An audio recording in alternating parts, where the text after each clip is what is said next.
Yo le digo a la gente, aprende a negociar. ¿Por qué? Si sabes negociar, obtienes tiempo, control, poder, condiciones, descuentos. O sea, una persona que no sabe negociar está dejando eso en la mesa. Hacer bien tu trabajo puede ser que te recomienden 1 o 2 veces. Hacer mal tu trabajo, típicamente la estadística es que esa persona va a hablar de ti mal o va a no recomendarte con 8 personas, como mínimo. Los silencios permiten crear un espacio de tal nivel de tensión que entonces el otro quiere rellenar el silencio y te da información. Si yo no tengo claridad en qué momento me paro de la mesa de negociación, mi contraparte va a hacer conmigo lo que quiera. Y entonces acepto migajas, acepto lo que sobró. Entonces, claro, por eso hay gente que se está 4 horas viendo TikTok. Y no está mal. Si todo lo tienes armado en tu vida, en donde tienes tus relaciones bien, en donde tienes tus ingresos bien, en donde tienes tu cuerpo bien, en donde... Yo no conozco mucha gente que vea 4 horas de TikTok que tenga todo eso armado. Si yo no sé lo que siento, difícilmente voy a saber lo que necesito. Y si yo no sé lo que necesito, pues ya te imaginarás los niveles de insatisfacción. La incertidumbre genera abundancia.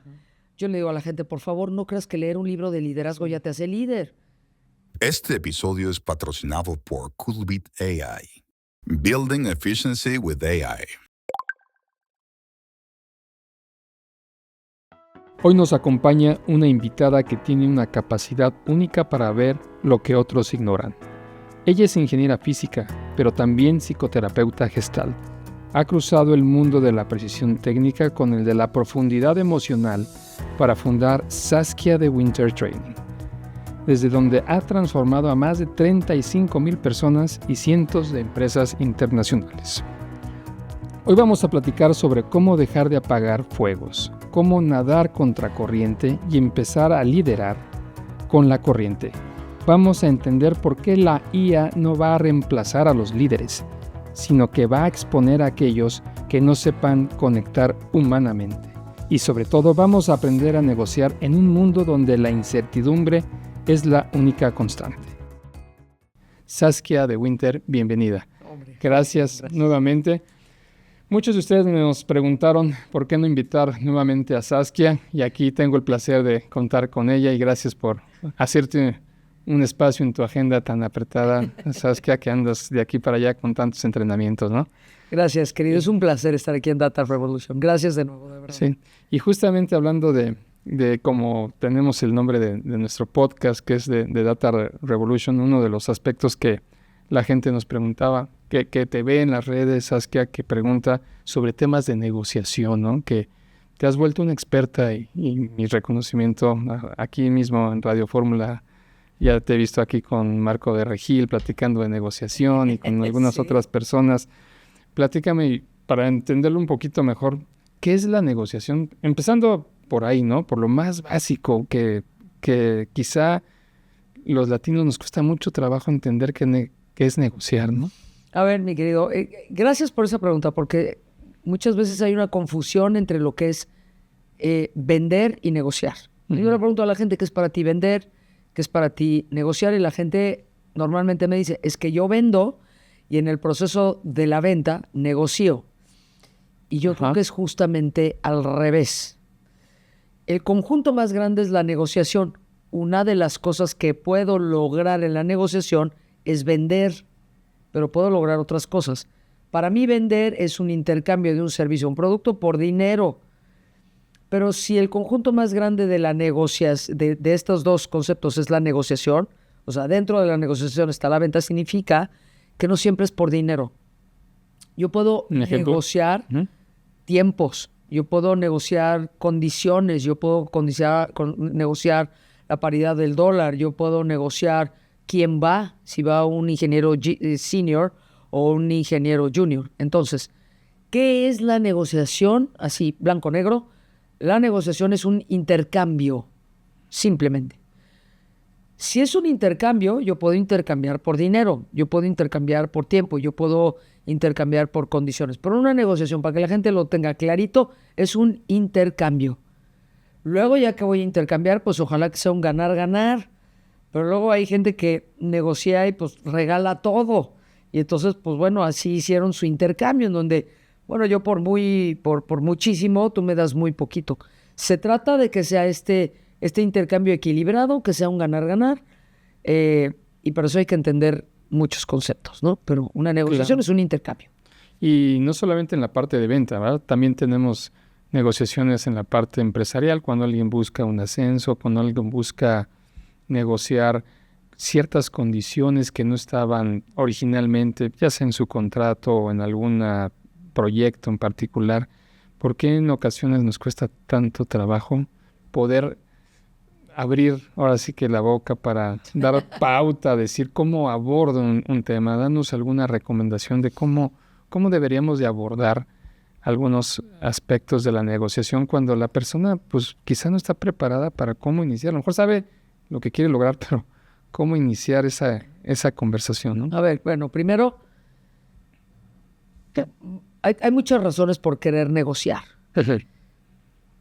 Como yo quiero lograr un intercambio, digamos, yo puedo, por ejemplo, negociar con alguien que se queja, ¿no? Voy y me quejo porque la aerolínea salió tarde, no sé qué, entonces quiero negociar, ¿no? Eso es una negociación. Entonces yo tengo una queja y hay que saber negociar las quejas. Yo puedo negociar porque cambiaron las condiciones, cambió el dólar, entonces ahora ya no me conviene. Yo puedo negociar porque de pronto estoy teniendo una pérdida, porque tuve un problema en el almacén, qué sé yo, porque no cambiaron las condiciones. Entonces, primero, o sea, ¿cómo iniciar una negociación? Sin duda, mi querido, y ese es probablemente el error más grande de la negociación, es prepararse. La negociación no es agarrar el día anterior y decir, pues voy a negociar precio-volumen. No, o sea, yo tengo que, cuando yo me siento en la mesa de negociación, yo tengo que llegar con varios ingredientes preparados. Y para mí el gran error en la mesa de negociación es que la gente lo prepara un día antes o 2 días antes. Normalmente de todo el tiempo que se utiliza desde que arranca la negociación hasta que se cierra la negociación, si lo tomamos en una línea de tiempo, el 80% del tiempo lo debo dedicar a prepararme en la negociación. La negociación como tal es solamente el 20%, o sea, en la mesa de negociación. Imagínate cuánto hay que prepararse. No, pues muchísimo, sí. Hay que prepararse muchísimo. ¿Por qué? Porque tengo que entender a mi competencia. Tengo que saber qué hacer si me tiran una información que yo no sabía. Yo puedo sentarme en la mesa de negociación y mi cliente puede arrancar diciendo, bueno, qué bueno que estamos reunidos, pero les tengo que dar una mala noticia, ¿no? Tenemos la mitad del presupuesto de lo que habíamos considerado. ¿Y qué haces en ese momento? Entonces, claro, la gente me pregunta, ¿qué hago cuando me tiran una información nueva? Si tú no estás lo suficientemente preparado, tienes que frenar la negociación y pararte de la mesa de negociación. Por eso es tan importante prepararse. Ahora, si frenarlas, como decir, ya hasta aquí llego y con permiso. Sí, o sea, es pararte de la mesa de negociación y decirles, señores, esta es una información que nos cambia la jugada a nosotros. Nos gustaría reagendar porque ahora tenemos nueva información y tienes el derecho a parar la negociación y pararte de la mesa de negociación. De otro modo, si a ti te tiraron una información que no esperabas y obviamente te cambia la jugada, como por ejemplo tengo la mitad del presupuesto, bueno, tienes que revisar tus números, tienes que revisar tus costos, tienes que revisar tiempos de entrega, tienes que revisar quién se involucra, tienes que revisar muchos puntos. Entonces, el gran tema en la preparación, si una persona está muy bien preparada, puede en ese momento manejarlo. Pero mi recomendación es, si se te sale de las manos, párate de la mesa de negociación. Ahora regreso a tu pregunta. ¿Cómo arranco una negociación? Preparándome, abriendo la negociación. Quien abre la negociación pone las condiciones de la negociación. ¿Viste que hay negociaciones? Hay personas que dicen, deja que el otro hable primero. Yo, como una persona que llevo muchos años entrenando empresas y equipos en negociación, yo lo que te digo es, no, quien abre va a tener, ¿El control? ¿Sabes? no tiene el control, pero lo que sí pone es el contexto de qué se va a hablar mayormente en la negociación. Entonces, por ejemplo, yo llego contigo y voy a negociar y yo abro la negociación. Y yo lo que te digo es, ¿sabes qué, mi querido Jorge? Todo ha estado increíble en todo el trabajo, toda la colaboración que hemos hecho, pero de lo que yo quiero hablar ahora es de tu ingeniero senior. Y quiero negociar que me lo cambies, ¿no? Podemos seguir hablando de los otros proyectos, pero una de las cosas que sí quiero poner sobre la mesa es quién va a ser el ingeniero senior, por ejemplo. ¿Qué significa? Que ahora tú ya sabes que ese es un ingrediente que yo quiero resolver en esa reunión. Por eso es tan importante ponerlo de inicio. La otra persona también puede decir, ok, hablemos del ingeniero y yo quiero, por ejemplo, tú me dirías, yo quiero hablar de tu site o quiero hablar del manejo de la data. Ok. Entonces, ya está. Si es una negociación de ganar-ganar, yo tengo que hablar de la data y tú tienes que hablar de mi ingeniero senior, porque es un intercambio. Ahora, si yo llego a la mesa de negociación y yo no digo de qué quiero hablar, y esto que te dicen, espérate a ver qué dice el otro, pues adivina de qué vamos a hablar, de lo que puso el otro en la mesa. O sea, vas en desventaja, ¿no? Y aparte, sí, muchas veces vamos en situaciones de este tipo, como que el que manda es el cliente o la otra parte y tú vas a ver cómo puedes complacer sus necesidades. Bueno, ese es claro, o sea, ¿no? Entonces no vas a negociar, vas a someterte. A someterte. ¿No? O sea, eso no es un ganar-ganar, es como, ay, lo que me pide el cliente. No sabemos de empresas que ponen unas condiciones tremendas de pago, tremendas de servicio, ¿no? Sabemos de empresas conocidas, ¿no? Que es, estas son las condiciones. Y si tú vas a ser mi proveedor, yo te pago así, si quieres. ¿Por qué? Porque esta empresa lo que quiere es decir o tener el renombre de que ha trabajado con las grandes. Y eso está muy bien al principio en la empresa. A mí me preguntas, oye, ¿tú quieres seguir trabajando con las grandes? Sí, con algunas. ¿Con todas? No. Ya hay empresas con las que yo ya no quiero trabajar. Pues ya pasé por ahí, ya fui la jerga de la empresa, ya me sometieron, ya limpié el piso con lo que quisieron conmigo, con el precio, con los pagos, con las condiciones. Y hay empresas con las que no. Hay otras, pero en ese sentido, en la vida, mi querido, todo es una negociación. Todo. Salvo el día de tu muerte, a menos de que lo tengas planeado o a menos de que entres a una cirugía, pues más o menos, ¿no? Todo lo demás es negociable. Es más, si no negocias, probablemente estás dejando mucho sobre la mesa. Yo le digo a la gente, aprende a negociar. ¿Por qué? Si sabes negociar, obtienes tiempo, control, poder, condiciones, descuentos. O sea, una persona que no sabe negociar está dejando eso en la mesa. Es un soft skill fundamental saber negociar. Hoy, como otros skills, ¿no? El liderazgo, la comunicación asertiva, trabajo en equipo. Hoy me preguntas a mí, ¿cuál es de los más importantes? Claro, saber negociar. Un líder tiene que saber negociar. Un director comercial tiene que saber negociar. Negociar sueldos, negociar tiempos, negociar vacaciones. Yo qué te digo a ti, eso tú lo sabes. Claro. ¿No? Tú lo sabes. Sí, claro. Claro. ¿Manipulación se parece a la negociación? Se parece. Pero no es lo mismo. Pero no es lo mismo, ¿no? ¿Cuál es la gran diferencia entre la negociación y una manipulación? En una manipulación una de las partes está perdiendo. No es un ganar-ganar. ¿Cómo sé yo que me están manipulando? Porque tengo una sensación inclusive corporal de que estoy perdiendo. O sea, el famoso de, pues no sé qué está pasando aquí, no entiendo bien, pero no me late. Parece que hay algo, a lo mejor no tengo la total claridad, pero si yo tengo la sensación de que yo no estoy ganando, y no porque el otro me dé el avión, pero si yo inclusive corporalmente siento que algo no va bien, puedo tener la certeza de que me están manipulando. Y eso no es negociación. Eso es ganar-perder. Una negociación debería ser ganar-ganar. No siempre ocurre. Eso quiere decir que hay malas negociaciones. Claro. Entonces sí hay que saber escuchar nuestras emociones en el momento de una negociación, por lo que estás comentando ahorita, ¿no? Bueno, crítico. Sentir cómo te estás sintiendo con este momento de negociar lo que estés haciendo, si te están dando el aumento, si te estás logrando llegar a los precios que tú querías, si estás teniendo la promoción que querías como tú la querías o no. Correcto. Y el que está poniendo las condiciones, si logra leer que la persona no está cómoda, está abusando, está manipulando, porque también el otro puede leer, sabes que ya te fregué, ¿no? Pero Ya se me salí con la mía, ¿no? Ya, entonces es un negociador manipulador o porque a veces vamos no con el deseo de ganar, sino de ganar, ¿no? Sí, son todas mías, El todas mías, tal cual. ¿no? O te doy gato por liebre. Uh-huh. A ver, querido, aquí estamos hablando de algo casi filosófico, algo muy personal. Estamos hablando de principios y valores y de ética profesional. Claro.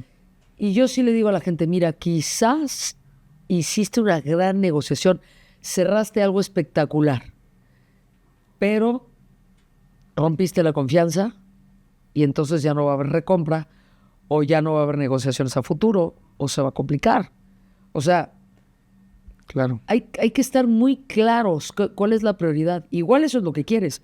Yo nomás quiero, porque a lo mejor es la venta de un terreno para esa persona y tan se acabó. No es como que tengo 200 terrenos.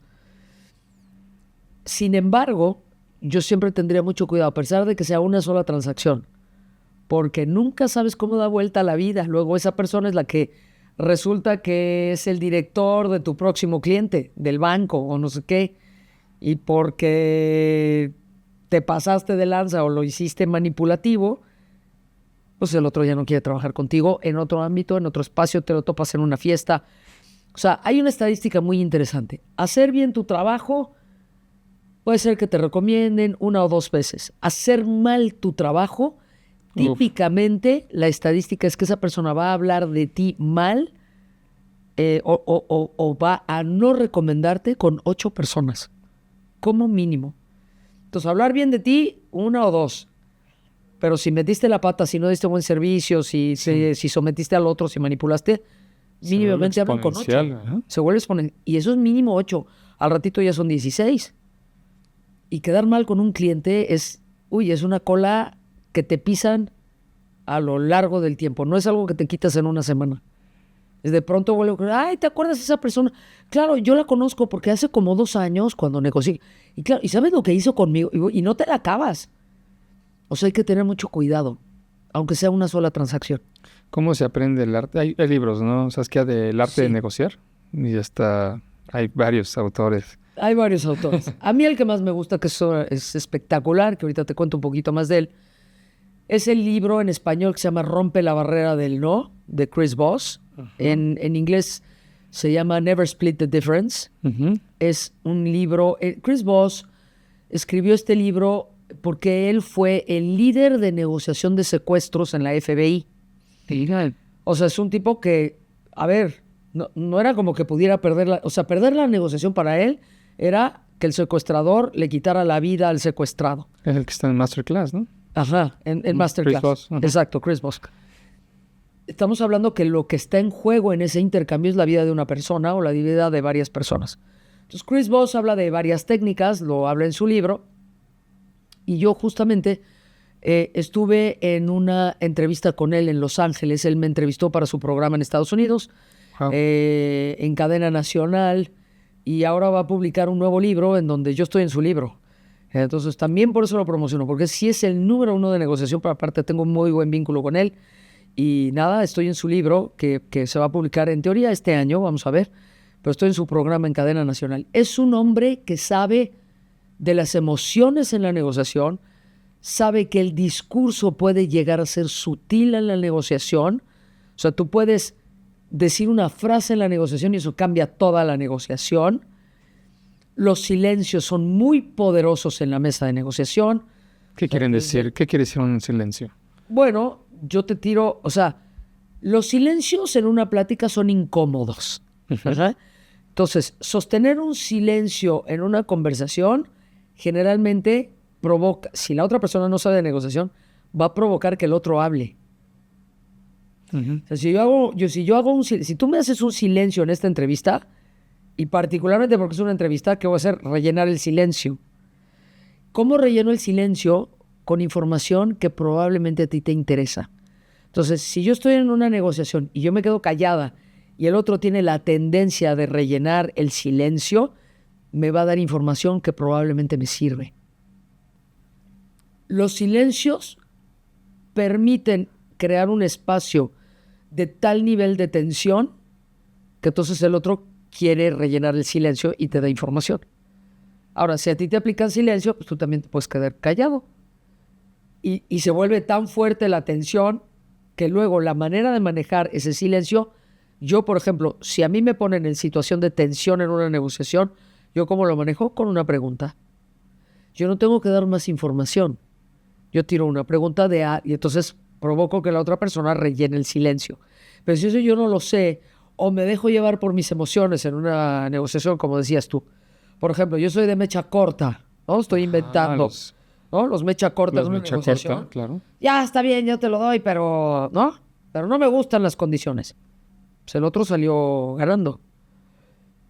O si a mí me están dando unas condiciones, yo soy el comprador o la compradora y me están dando unas condiciones que no son funcionales, yo sé de gente que, por ejemplo, le pega a la mesa y hace su drama y hace su actito y consiguen mejores condiciones.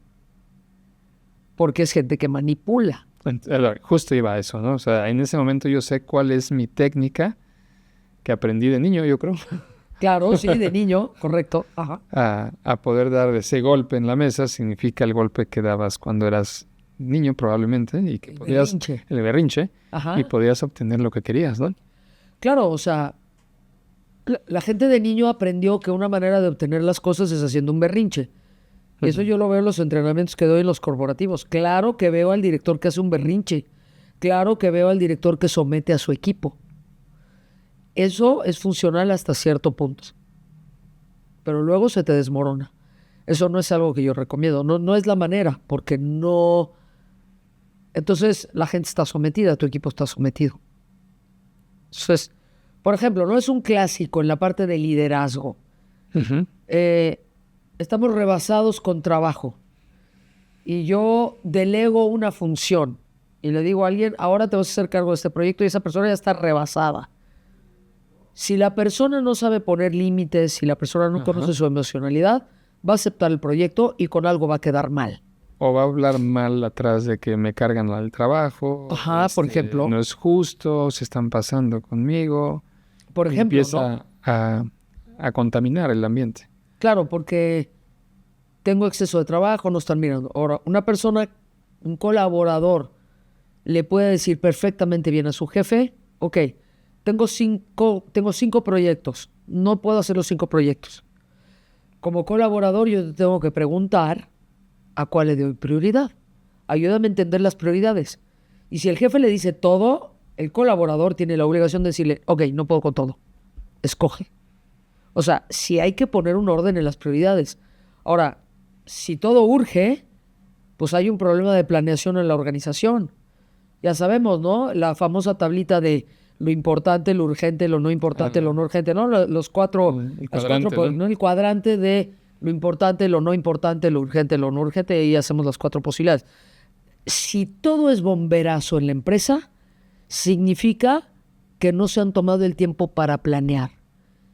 Y hay una creencia muy bella. Hay directores que piensan que planear no es trabajar. Por eso no planean. Y lo he visto en los corporativos. ¿Cómo de que planear no es trabajar? Bueno, planeemos así rapidito. No, a ver, espérame. Precisamente... La parte más importante, ¿no? Claro, o sea, precisamente planeas para definir qué va a ser lo importante y con lo importante apagas lo urgente. Porque llegó un momento en donde, y justo hoy en la mañana que estaba yo dando una clase en una maestría de temas de ventas, yo le decía a la gente, o sea, tú tienes que tener muy claro que no vas a tener todo el mercado. Sí. O sea, no vas a tener un market share del 100%. Empezando porque ni el de arriba tiene el 100% del mercado, ¿no? Tiene una parte del mercado, pero no tiene el 100% del mercado porque hay gente atea. Entonces, si no vas a tener el 100% del mercado, tienes que decidir qué parte del mercado quieres, porque no vas a poder tener todo. O sea, quieres clientes AAA, quieres masivo, quieres vender productos premium, quieres vender productos más sencillos, pero quieres vender más. O sea, hay que definir el buyer persona, hay que definir con quién sí y con quién no. muchos ingredientes y en medio, como bien dices tú, se involucran la emocionalidad, que hay que estar sumamente consciente. Esto de la emocionalidad se logra entender a la persona, o sea, empiezas por uno mismo, ¿no? A conocerte, a conocerte, porque como bien decías tú ahorita, están en las mesas de negociaciones los mecha corta, ¿no? Entonces a veces llegamos algunas personas hasta con cierto miedo de que este cuate con la primera que le diga, no, es que no podemos llegar a ese precio, si quieres, si no, te puede decir, ¿cómo controlas una situación de ese tipo? Sí. Es que al mecha corta que es, si quieres, y si no, ahí están 40 formados. Sí, bueno, sí es un tema. Sin salirse de la negociación, ¿no? O sea, claro. Tranquilo, o sea, no va por ahí. O ¿cuál sería la técnica? Yo sí escucho en muchas empresas y en muchos corporativos que el gran tema es ¿cómo le hago con mi competencia que vende lo mismo que yo, pero lo da más barato? ¿No? Uh-huh.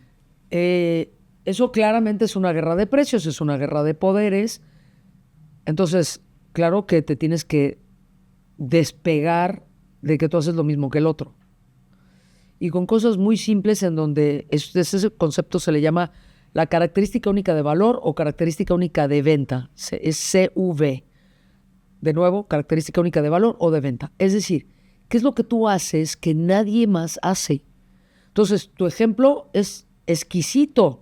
Yo no conozco muchas empresas que se dediquen al manejo de la data, de instalar sites, que además tengan un podcast donde entrevistan a toda la gente de tecnología, donde entrevistan a gente, ¿no?, de alto rango. No, yo no conozco muchas.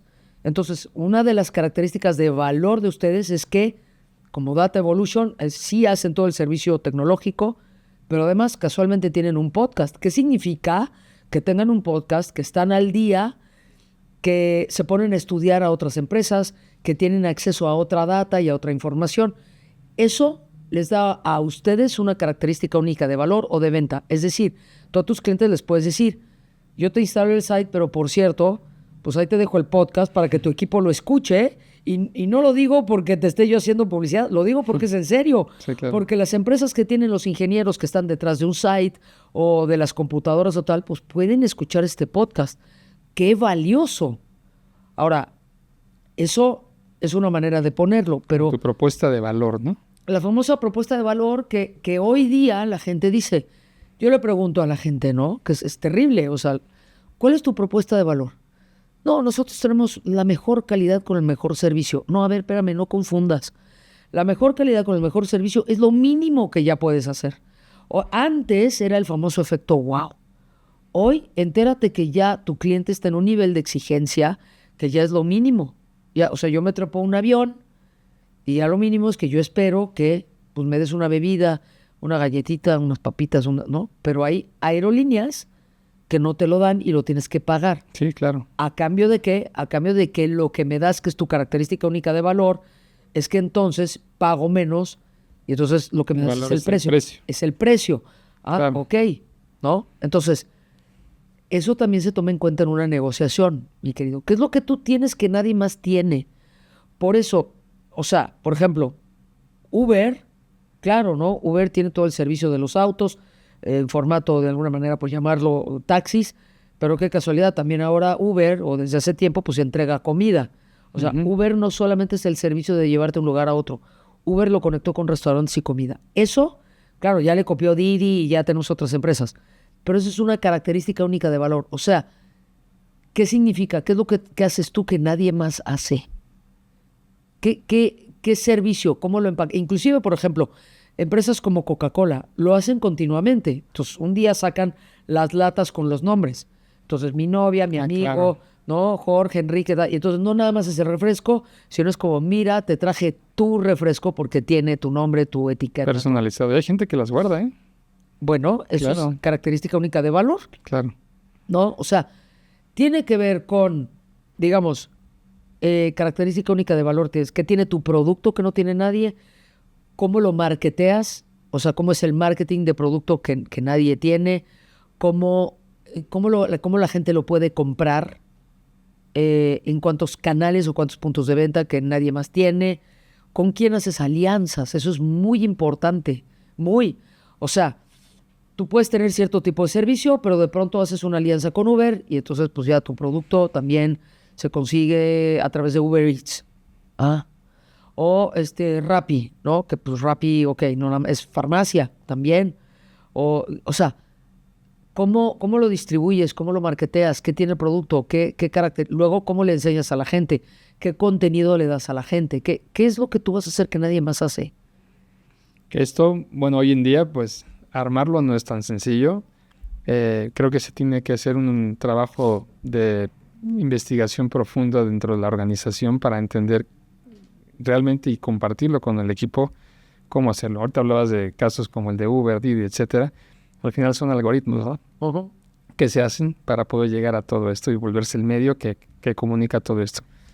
¿Cuál sería un algoritmo que tú, si pusieras, así como lo acabas de explicar, en una licuadora, los componentes, los ingredientes necesarios para que un líder pudiera aprender a negociar con su equipo de trabajo, el llegar a un objetivo? ¿Cuáles son los componentes necesarios mínimos para una buena negociación? Para una negociación, como si fuéramos a hacer un algoritmo en la IA, ¿no? Bueno, hay dos conceptos que son muy importantes en la mesa de negociación. Uno se llama el BATNA y el otro es el punto de reserva. Tienen mucha información esos dos conceptos. BATNA, Best Alternative to a Negotiated Agreement, y punto de reserva o Reservation Point. Uh-huh. O sea, si me tengo que explicarlo, pues es un curso de no sé cuántas horas, ¿no? Es mucha información. Pero en esencia es la mejor alternativa que yo estoy presentando en la mesa de negociación. Si es la mejor, significa que mínimamente tengo dos. O sea, en mi tiempo de preparación de ese 80% del tiempo, si voy a presentar en la mesa de negociación y con eso abro la negociación con la mejor, significa que ya fui, que ya vine, que ya subí y que mínimamente tengo dos opciones para presentar. Idealmente más. Entonces, yo abro la negociación con la mejor. Que significa que, por ejemplo, ya investigué dónde voy a poner el local. Hay gente que en la negociación, oye, voy a buscar locales y voy a negociar locales. ¿Y qué características tienen? Pues nomás ahí que esté, pues ahí. Accesible. ¿No? Cerca. Hay gente que dice cercas. Qué miedo, ¿no? Cerca, ¿no? Cerca, ¿no? Entonces, pero a ver, pero que esté cerca no significa que sea la mejor opción. Entonces, en ese tiempo de preparación del 80% del tiempo, yo tengo que saber que verdaderamente sea lo mejor que investigué. Y el otro concepto que es crítico es el punto de reserva. Significa, de alguna manera, de nuevo, tiene muchas características, pero ¿en qué momento me paro de la mesa de negociación? ¿Bajo qué condiciones, bajo qué mensaje me tengo que parar de la mesa de negociación? Si yo no tengo claridad en qué momento me paro de la mesa de negociación, mi contraparte va a hacer conmigo lo que quiera. Y entonces acepto migajas, acepto lo que sobró, acepto como si fuera, no sé cómo ponerlo, como una cuestión de sometimiento, como regateo. Haz de cuenta que es que... Y vas en desventaja, ¿no? O sea, quedas totalmente en desventaja y comprometes a toda una organización por una mala negociación. Bueno, eso clarito. Una mala negociación, como te decía yo, pierdes tiempo, pierdes control, comprometes a toda tu organización, no hay recompra, quedas mal, 8 personas se van a enterar de cómo trabajas. El impacto es tremendo. No es una cosa para tomarlo a la ligera, de nuevo, ¿no? Hoy sabemos que hay una serie de soft skills que son críticas en las organizaciones. Sabemos que hay que aprender de liderazgo. El liderazgo se practica. Yo le digo a la gente, por favor, no creas que leer un libro de liderazgo ya te hace líder. Lo mismo con la negociación. Hay que practicar la negociación. Hay que entender cuáles son los parámetros, en qué momento me paro de la mesa de negociación. Si me tiran una información nueva, me paro inmediatamente o hago más preguntas. Todo eso se estudia y se aprende y son técnicas de negociación. Hay líderes que ni siquiera con un libro que tengan que leer en su vida, tienen la posibilidad de liderar un equipo, pero hay otros que sin hacer nada lo tienen nato, ¿no? O sea, pueden liderar equipos sin haber hecho ninguna capacitación, entrenamiento de ningún tipo, ¿no? Sí, hay gente que... O sea, hay gente que tiene se da en cualquier actividad, ¿no? Hay gente que tiene la madera para ciertas habilidades, Sí. ¿no? ¿Qué recomendarías tú que se desarrolle para temas de liderazgo en una persona que lidera equipos? O sea, como bien dices, el libro no lo hace todo, pero hay que practicar. ¿Practicar qué? Eso es que... Bueno, fíjate que un buen líder sabe negociar. Entonces ahí matamos 2 pájaros de un tiro. Para mí hay muchas definiciones de liderazgo. Tú pones liderazgo en Google y no sé cuánto, ¿no? Sí, hay 50,000 o muchas. 100,000. Inspiras, que no sé cuánto, ¿no? ¿No? Ajá. Para mí hay una definición muy simple de lo que es liderazgo. Liderazgo para mí es influencia. Muy fácil. Esa es una definición de John Maxwell, que es uno de los grandes líderes de libros de liderazgo. Es un ejemplo a seguir, es un autor que yo recomiendo mucho. Y él dice, de todas las definiciones que yo he leído de diferentes autores, la que más me gusta es la de John Maxwell, que es liderazgo es influencia. Si yo voy a ejercer influencia en alguien, yo necesito saber qué lo mueve o qué la mueve. ¿Qué mueve a esa persona? Digamos, esa persona se deja influenciar porque confía, porque se siente cómoda. Entonces, para poder lograr eso, yo tengo que tener una capacidad brutal de 2 cosas. Para mí es fundamental. Conexión con el otro y escucha, que van junto con pegado. Conexión con el otro Escuchar y escuchar más que hablar. más que hablar. ¿No? O sea, yo tengo que tirar preguntas para que el otro me diga. Eso me hace muy buen líder, porque además el otro se siente escuchado. Si el otro se siente escuchado, va a hablar, me va a dar información en la negociación, en un proyecto. Entonces, y la conexión, yo tengo que entender qué es lo que es importante para el otro. Para el otro lo que es importante son los tiempos, son las prioridades.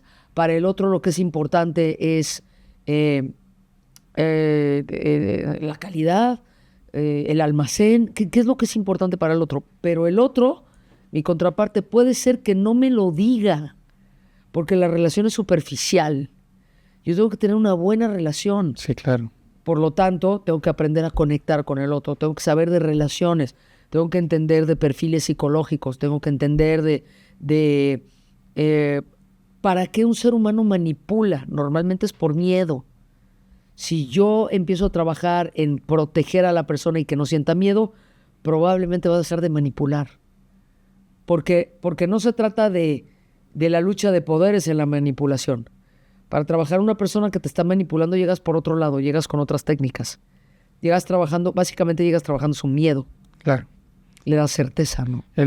La certeza que es importantísima, ¿no? Para que la gente se sienta en un entorno seguro. El manejo de conflictos, Saskia, a veces no es fácil para un líder, ¿no? Porque tienes que aprender en el momento que hay un conflicto, entrar a tratar de mediar un conflicto, ¿no? Sí, y hay gente que pues quiere nada más inspirar o quiere influir de alguna forma, pero cuando ya los equipos de trabajo tienen algún conflicto y llega una parte del equipo A y te dices que esto no es posible a equipo B, tienes que ir a mediar con ellos. ¿Por qué es tan difícil en algunas personas el manejo del conflicto? ¿Te quita o te resta ser un buen líder el no saber manejar conflictos?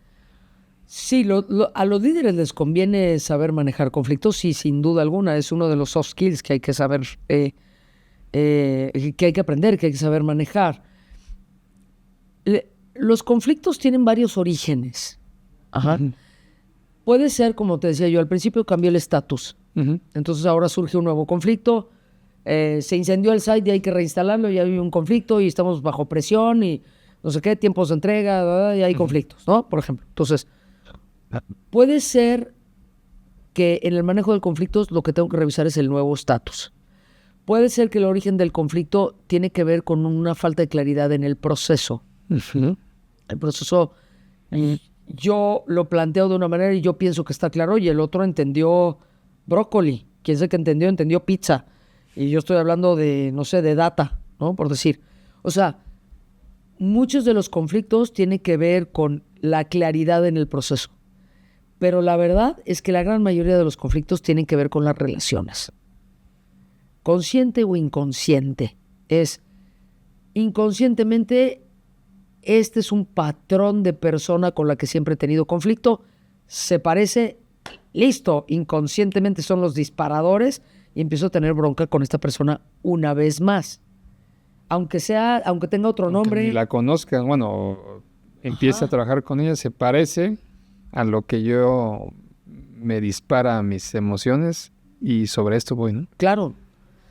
Entonces, si la gran fuente son las relaciones, pues tengo que aprender de inteligencia emocional, tengo que aprender a escuchar, tengo que aprender, por ejemplo, lo que te decía yo de los perfiles de la gente, o sea, te conviene.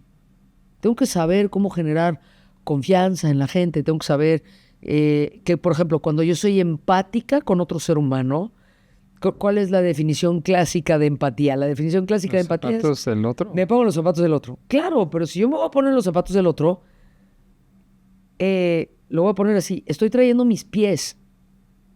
Y eso sí no me los puedo quitar. ¿Qué significa? Que traigo mis rollos, traigo mis ideas, traigo mis creencias, ¿sabes? Entonces, claro, me pongo los zapatos del otro, pero con mis pies, no con sus pies. Y entonces, como son mis pies, pues son con mis broncas, con mis rollos, con mis ideas, mis creencias, mis ideologías, claro. Entonces, tengo que saber que cuando soy empática también estoy trayendo de lo mío. Sí. Eso nos lleva a pensar, algo que tú manejas mucho y me gusta cómo lo explicas, que me gustaría que lo menciones, es la caja de creencias de las personas, ¿no? ¿Qué construye una caja de creencias de una persona? ¿Y cómo la puedes modificar en esta nueva era que estamos viviendo de... Que está mega fuerte, ¿no? Uh-huh. A ver, los seres humanos tomamos decisiones a partir de la caja de creencias. Escuchamos este famoso concepto de las creencias limitantes. Pues sí, pero también hay creencias empoderadoras. A mí no me gusta ese concepto, pero es muy popular. Uh-huh. Los seres humanos construimos la caja de creencias mayormente hasta los 8 o 9 años. Después sí podemos poner otras creencias, pero la parte medular ya se construyó. ¿A qué me refiero? Creencias sobre el dinero, sobre la higiene, sobre las relaciones, sobre la puntualidad. O sea, lo más básico ya está anclado hasta los 8 o 9 años. A partir de ahí puedo tener otro tipo de creencias, pero con las creencias yo tomo decisiones. Si yo creo que me conviene llegar temprano al aeropuerto, porque así me estoy tranquila, Uh-huh. pues voy a llegar. Nosotros tomo la decisión y el resultado es que voy a hacer lo necesario para llegar temprano al aeropuerto. O sea, no brainer. Uh-huh. El tema es que en la caja de creencias, la gran mayoría de las creencias están debajo del agua o son inconscientes. Y no me doy cuenta que están ahí. Es la famosa frase de ¿y por qué le dijiste de eso? ¿No? Y la otra persona contesta, pues no sé, pero ya se lo dije. Sí, claro. Ese no sé, pero ya se lo dije viene de una creencia que está debajo del agua. Y tenemos que tener mucho cuidado. Porque si estamos, o sea... En automático, ¿no? Claro, estamos en automático o decidiendo a partir de creencias que son inconscientes. Entonces, la caja de creencias me permite tomar decisiones y mi gran trabajo es darme cuenta. Eso es lo que yo más, de las cosas que más trabajo con los directores. Por eso decimos en Saskia Winter Training que trabajamos con lo no obvio. Que esa es la gran chamba que hacemos. ¿Cómo es que trabajan con lo no obvio? Claro, porque nos metemos a de lo que la gente no se da cuenta, que nosotros sí nos damos cuenta. Y entonces hay posibilidades de transformar y de tomar decisiones de otro modo. Es increíble. Eso nos lleva a pensar en lo que has dicho de estar presente en el presente Sí, para tomar decisiones con la gente, porque muchas veces no estamos ni siquiera conectando con las personas para poder ayudar a salir de tu caja de creencias, estar presente y dices, chin, ya me estoy comportando de esta forma, ¿no? Porque si no estás presente, pues es difícil, ¿no? Sí, cuando un ser humano no está presente en el presente, significa que está en su pasado o está en el futuro. Eso es lo que implica ¿Y automáticamente. qué te genera uno u otro? Claro, ¿No? si yo no estoy aquí y ahora, puedo tener la tendencia si me enfoco en el pasado, puedo tener una tendencia hacia la depresión. Ojalá no hubiéramos perdido esto. Entonces, me quedo en el pasado y son los mecanismos justos que conllevan a una depresión. Y el futuro, si estoy todo el tiempo de, ¿no? ay, ojalá que esto ocurra, espero que llegue, espero que... No estoy aquí y si estoy constantemente en el futuro, eso es una gran fuente de ansiedad. Esto lo está generando también la tecnología, porque mucha gente no estamos presentes porque la dopamina, que me gustaría que lo Sí. expliques un poquito más, que genera la tecnología, pues inclusive para tomar decisiones. Hay muchos líderes que ya cualquier decisión quieres que te la haga la IA, ¿no? El LLM. ¿Cómo podemos combatir contra eso? Porque nos está quitando o nos está restando, ¿no? Poder de toma de decisión. Bueno, es que, a ver, como cualquier otra herramienta, ¿no? Es una herramienta espectacular, la inteligencia artificial, y yo la uso, y mi equipo también, increíble. Pero es una herramienta. Entonces, digamos, de las cosas en las que más está afectando es el pensamiento crítico. Y luego por eso es un poco como esta técnica que se utiliza en los procesos, ¿no? Si metes basura, ¿no? Garbage in, garbage out. Trash in, trash out. Trash in, trash out. O sea, por eso es tan importante el prompt engineering y saber cómo lo preguntas. Y para eso, digamos, a mí me gusta pensar que yo estoy retando a la inteligencia artificial. Y cuando la inteligencia artificial me contesta y me dice cosas que son de valor, evidentemente yo tengo que seguir retando y seguir preguntando y seguir tomándolos. O sea, si yo voy a hacer un entrenamiento y utilizo algo de inteligencia artificial para inspirarme, no quiere decir que voy a tomar eso y eso es lo que voy a hacer. No, ok, eso me puede dar ideas, pero luego tengo que tener un pensamiento crítico.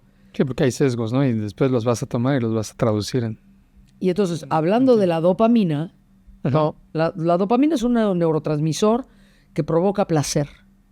O sea, las sensaciones, ¿no? Qué bien me siento.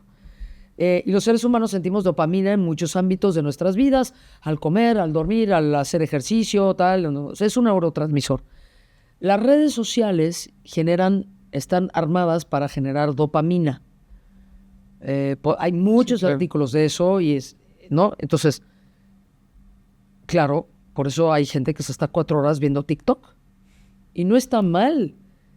Si todo lo tienes armado en tu vida, en donde tienes tus relaciones bien, en donde tienes tus ingresos bien, en donde tienes tu cuerpo bien, en donde... Yo no conozco mucha gente que vea 4 horas de TikTok que tenga todo eso armado, pero sí hay.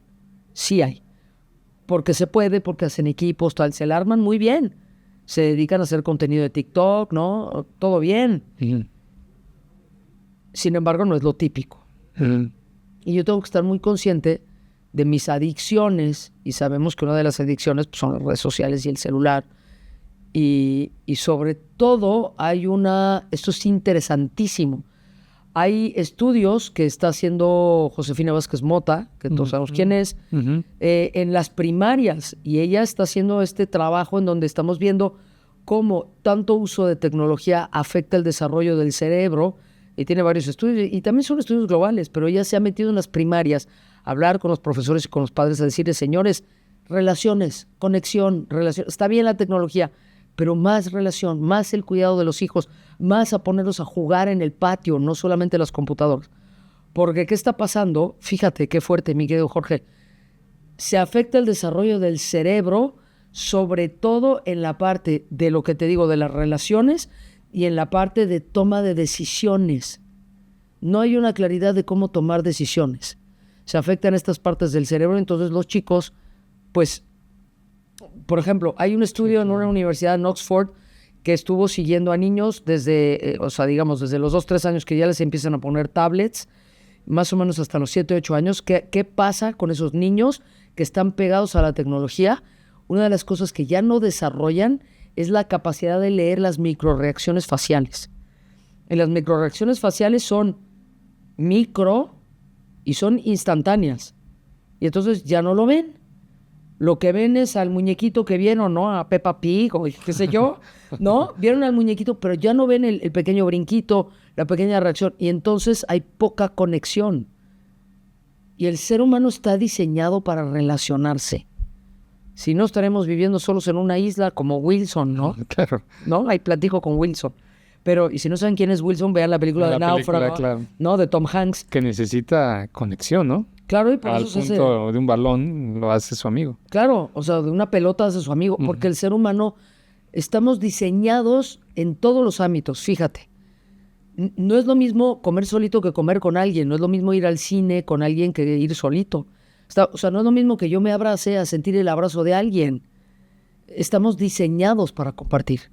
Y en el caso de la tecnología, pues depende de cómo la use yo, pero corro el peligro de que eso me aleje de la gente. Sí, de hecho, actualmente Australia está empujando mucho a que los niños no tengan acceso a la tecnología, incluyendo las escuelas, ¿no? Es correcto. Que hagan lo que acabas de decir, que jueguen, que se ensucien, que suban árboles. Que coman lodo, ¿no? Que se hagan pastelitos de lodo y se los coman. Sí. ¿Esto está haciendo que se pierda cierta sensibilidad de conexión o se puede recuperar de alguna forma? O sea, es que la sensibilidad.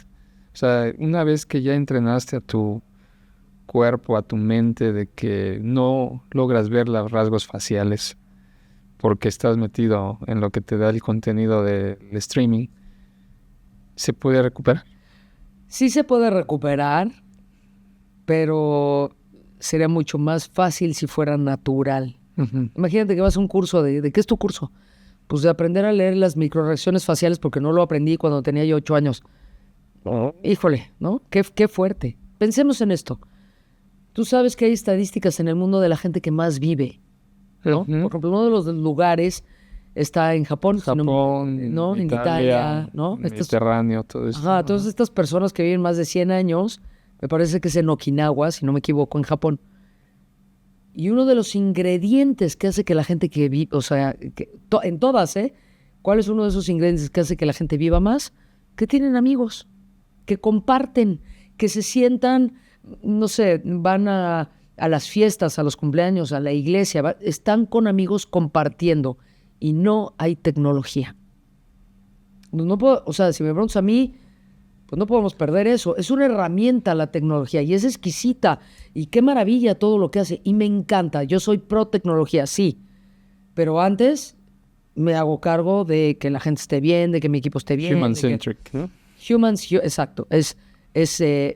¿no? Se le llama B2H, me parece. Business to Human. Business to Human. O H2H, Human to Human, ¿no? Fíjate que hice un prompt engineering preguntándole a la IA qué se necesitaba para... Bueno, algunos no querrán vivir más de 100 años, otros sí, depende qué quieras en la vida, sí, ¿no? claro. Y para qué quieres tantos años también, ¿no? Pero le pregunté y me contestó que para lograr llegar a esa edad, pues tiene que ver todo lo que acabas de decir, alimentación, conexión humana, y ponía el estrés. No Sí. importa lo que hagas, si tú tienes niveles de estrés muy altos, y qué interesante lo que te contesta, ¿no? Por más conexiones que tengas y salud, y quieras alimentarte y hagas ejercicio, el estrés te va a matar. Qué fuerte, ¿no? Bueno, sabemos, ¿no? Los niveles de cortisol, que fíjate, te quiero contar algo para toda la gente que vive estresada. Cuando estamos con altos niveles de cortisol y altísimos niveles de estrés, lo que ocurre es que la amígdala se inflama, ¿no? Esta almendrita que tenemos en el cerebro, justo en el centro del cerebro, que por cierto la amígdala es parte de lo que controla la emocionalidad, es uno de los centros en el cerebro que maneja, ¿no? Es el cerebro límbico, que es en donde está la amígdala. Entonces, si yo estoy estresada, se inflama. Y cuando se inflama, o una de las razones por las que se inflama es porque hay exceso de electricidad. Tú que eres ingeniero, entiendes perfecto que muchas veces no es tan bonito, no tan buena idea tener exceso de electricidad, por eso hay reguladores. Uh-huh. Cuando la amígdala tiene exceso de electricidad, se inflama, es una de las señales de que estoy en un estado de estrés. ¿Cómo lo puedo disminuir de una manera rápida, práctica, al punto? Hago respiraciones profundas. Entonces, eso hago unas 3 o 4, eso le baja la electricidad a la amígdala y poquito a poco se va desinflamando. Por eso todo el tema de yoga, de mindfulness, de meditación, claro, eso calma a la gente. O sea, una persona que lleva 2 horas meditando no va a salir al periférico a aventar el auto, claro. ¿no? Está tranquila, en teoría. Claro, a menos de que tenga una patología, esa es otra historia. Pero en general, por eso es tan importante, porque entonces nos va a permitir vivir muchos años, ¿no? Ahí tienes a Deepak Chopra, que no sé cuántos años tiene, pero el tipo que medita todos los días, pues, ¿no? Puede ser que estés de acuerdo con su filosofía o no, pero el tipo está bien sano. Controla tus emociones, ¿no? Ya que se dice que muchas veces el que no controla pues sus emociones, las emociones lo van a controlar a él y pues te vuelves un problema, ¿no? ¿Cómo recomiendas tú que podamos empezar nosotros a compartir con nuestros equipos de trabajo una metodología de cero, no sé si llamarlo cero, pero lograr tener una interconexión que nos permita usar tecnología adecuada y ser, como decías, B2H, human-centric, y sacar el potencial de un equipo de trabajo? Sabes que hoy en día es bien complicado. Yo he ido a oficinas, te lo digo así brevemente, de todo tipo, donde hay gente que está con su tableta trabajando y viendo una película. Ah, sí. Y es bien difícil conectar, ¿no? Y he ido a empresas, recientemente fui a una empresa en Monterrey, coreana, y la gente estaba impaciente, inquieta, porque como funciona la empresa hay lockers y no hay celulares para nadie, porque se hartaron de que la gente no estaba presente en el presente trabajando. Ajá. Estaban distraídas media hora viendo tu celular personal y la otra parte en la computadora. O sea, la productividad es muy baja, ¿no? Entonces, ¿cómo logras hacer una cohesión de un equipo en esta era que te dé el potencial que tú necesitas? En una reunión llegas y la gente está en sus celulares, y cómo atraerlo, ¿no? Bueno, a ver, es que esto es una decisión, mi querido. O sea, la verdad es que tiene que ver con que te importe la gente. Real, auténtico. Y en el que me importa la gente, y eso es una decisión personal, pues bueno, hago conexiones profundas. En los corporativos es el famoso team building. Que el team building, bueno, puede ser, y nosotros hacemos team buildings, pero el team building es cierto nivel de intervención. Lo que nosotros vemos, lo que más vemos en un team building, sobre todo cuando vamos a un parque o a espacios especiales donde hacemos team buildings, lo que vemos es que la gente no termina por desconectarse del celular. Sí, es muy común. No, o sea, hay espacios en donde se los pedimos, pero al final creo que tiene que ver con una nueva conexión conmigo, con la naturaleza, con otras personas. Y entonces, el primer paso para poder hacer un buen team building y para poder hacer esta conexión que tú pides es, primero me tengo que conectar yo conmigo. Entonces, por ejemplo, tú sabes que yo soy psicoterapeuta. Yo le pregunto a la gente, o coach, ¿no? O sea, manejo las dos, psicoterapia y coach ejecutivo. Y, por ejemplo, una pregunta clásica es, ¿qué sientes? ¿No? Eso es en terapia es creo que el pan de cada día. ¿Qué sientes? Y la gente me contesta, siento que tengo ganas de hablar con él. No sabía yo que eso era un sentimiento. O sea, la gente no distingue en que eso no es un sentimiento. Yo le pregunto a la gente, ¿qué sientes? Y me hablan de lo que tienen que hacer, o de lo que tienen ganas de hacer, o de lo que ya no tienen ganas de hacer. No te dicen rencor, ira, nada de esto. Gente más trabajada, sí, pero mucha gente, ¿qué sientes? No, pues siento que ya me quiero ir. Ok. Y entonces yo trabajo en decirles, ok, ponle nombre a eso. Ponle nombre. ¿Cómo se llama ese sentimiento? Pues, intranquilidad. No, pues ahora sí te entiendo. Claro. Pero eso forma parte de las manifestaciones del ser humano en esta desconexión consigo mismo. Ni siquiera sé qué siento.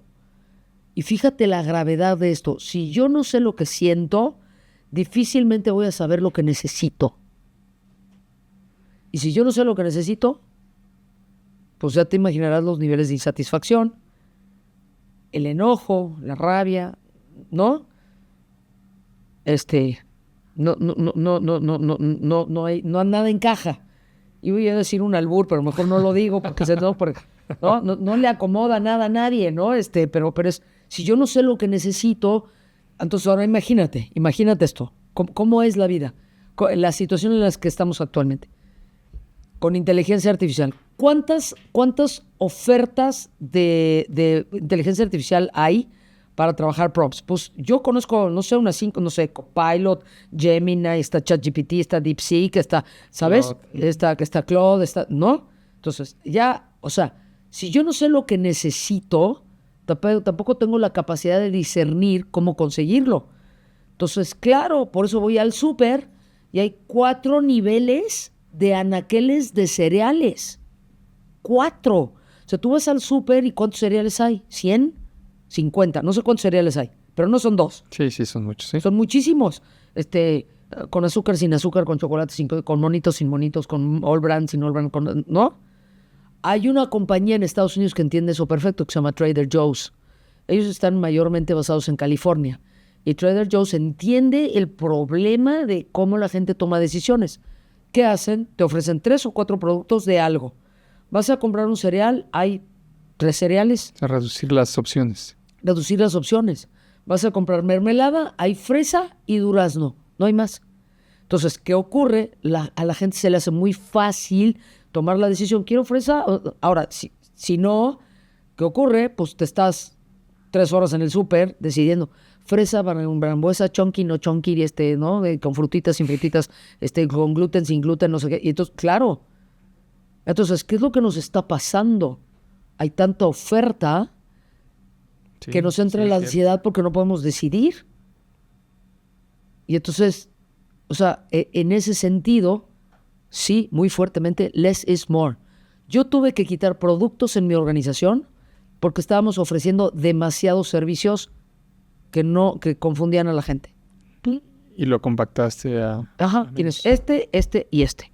¿Cuál quieres? Ok, te lo adaptamos con esto y esto. Fresa, vainilla y chocolate. Sí, fresa, vainilla y chocolate. ¿No? O sea, a ver, lo podemos adaptar y lo hacemos a la medida. Pero yo sí me di cuenta que había tanta oferta de producto que la gente estaba confundida. Less is more. Y también en la mesa de negociación y también en el liderazgo. Si yo le doy demasiadas instrucciones a mi equipo se confunde. Sí, se bloquea. Si yo en la mesa de negociación abro con demasiadas opciones, mi cliente se confunde, la gente se confunde. A mí, ¿no? O una pregunta con 3 preguntas. Oye, ¿cómo vas en esto? ¿Cómo le vamos a hacer? ¿Y qué necesitas para lograrlo? Entonces, el cerebro ya no sabe qué contestar, si la primera o la última, ¿no? Estás dándole al clavo en la mesa de negociación. Hay gente que dice, por ejemplo, justo lo que acabas de hacer, ¿no? Oye, a ver, nos vamos a enfocar en este proyecto y en el proyecto que escojas, ¿qué necesitas? Y si qué necesitas, ¿para cuándo lo quieres? Si yo sé negociar, cuando me tiran 2 o 3 preguntas, yo tengo el poder de escoger qué pregunta respondo. Entonces yo estoy controlando la negociación. O el cerebro agarra la última, ¿no? Porque no tiene capacidad de retener todas. Claro, y agarra también. una o la que le gustó. Claro, pero entonces, fíjate, ¿quién controla la negociación o quién controla la venta en procesos de venta? Aquel que se sabe comunicar claramente. La comunicación, quien comunica, quien controla la comunicación, controla la venta. Quien controla la comunicación, controla la negociación. Muy poderoso. Entonces, claro, tú estás en la mesa de negociación, tiras 4 preguntas, el que sabe negociar, pues escoge la que más le conviene. No, es brutal y eso es lo que hacen muchos líderes globales, ¿no? Claro. Controlar la negociación. Fíjate, hay mucho contenido, hay muchos libros que les puedo recomendar, ¿no? Pero... ¿Uno más? Uno más, ¿no? Bueno, por supuesto que está el mío, mi querido. Sí, claro. La incertidumbre genera abundancia, ¿no? Es un libro que pueden conseguir en Amazon, o si no, nos buscan en redes y, no sé, lo pueden comprar con nosotros. Es un libro que antes lo tenía yo en librerías, pero decidí mejor nada más en Amazon y con nosotros. Pero hay otro libro del famoso Simon Sinek. Simon Sinek, sí. Que es un autorazo. Start with Why y todo. Start with Why. Él tiene un librazazazo que se llama El Juego Infinito. ¿Sí? Y en El Juego Infinito, él habla de cómo los directores generales, cuando dan sus discursos, ya sabes, a 5,000 personas o 3,000 personas, ¿cómo hace toda la diferencia que le das la prioridad? Si le das la prioridad al market share, al número, a la venta, al objetivo de la empresa, que es, de nuevo, ¿no? Atrapar más mercado, darle más dinero a los accionistas, o el discurso tiene como prioridad el cuidado de los clientes y de los colaboradores. Y es un ejemplo de una empresa que un CEO le puso prioridad primero a la parte del market share, del dinero, de cómo van a crecer, de los números de la productividad. En ese momento su empresa se fue para abajo. ¿Cómo empezó a subir de nuevo? Cuando el nuevo CEO empezó a hablar de la gente, del cuidado de la gente, del cuidado de los proveedores, del cliente, del cuidado de la gente. Y la empresa se fue otra vez para arriba. Podría parecerse el discurso y los dos hablaron de productividad y los dos hablaron de gente. La diferencia es que uno habló primero de gente y luego de productividad Y el otro que provocó que la empresa, ¿no?, se fuera para abajo es primero habló de productividad y luego de la gente.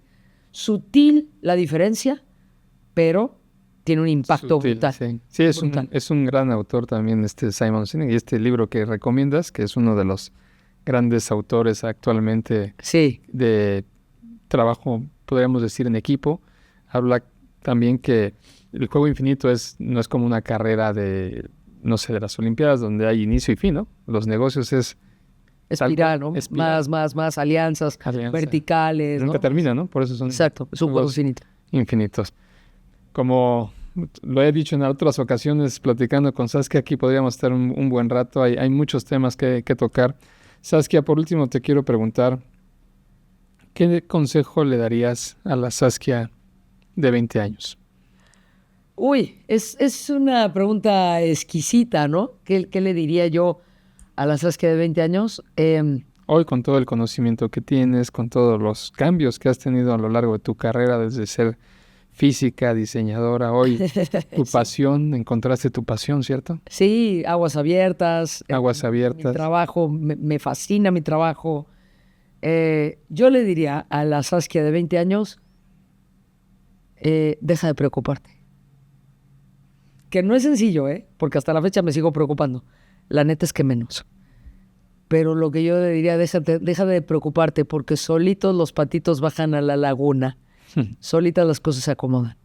Cuando lo haces con ética, con principios, con valores, cumpliendo, cuidando a tu gente, cuidándote a ti, conociéndote a ti, solitas las cosas se acomodan.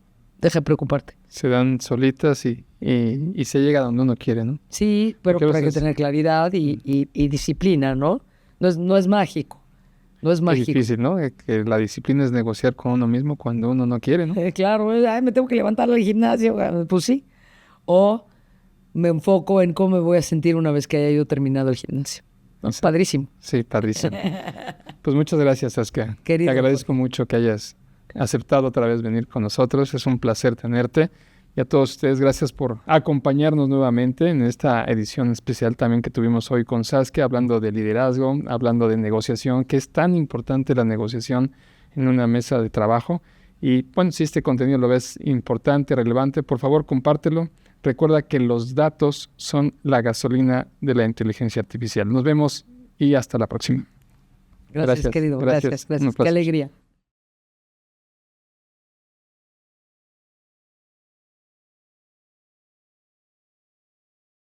Este episodio es patrocinado por Coolbit AI. Building Efficiency with AI.